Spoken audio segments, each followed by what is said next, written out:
Dahil nagpatalo ka sa laro kanina, so ayan na yung lumpia mo. Thank you, Ten.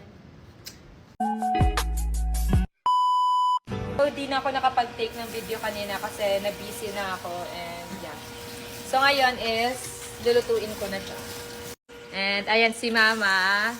Siya yung taga-assist. So, yun. Nagigisa na siya. Next. Magigisa, then pork. And let's lagay the pork na.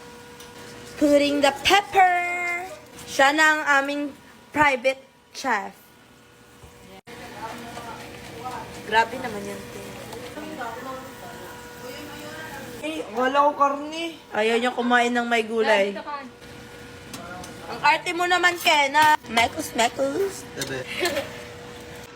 So, next is, i-wrap na natin siya sa lumpiang wrapper. Kakain ka ba nito, te? Sige, dito ka. Mika. Ayaw mo nga ng gulay. So, ayan guys, tapos na kami mag-wrap. Then, ipafried na natin siya.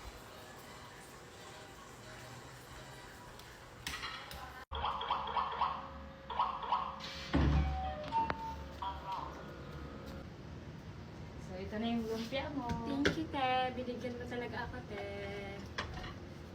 Dahil nagpatalo ka sa laro kanina, so ayan na yung lumpia mo. Thank you, Te.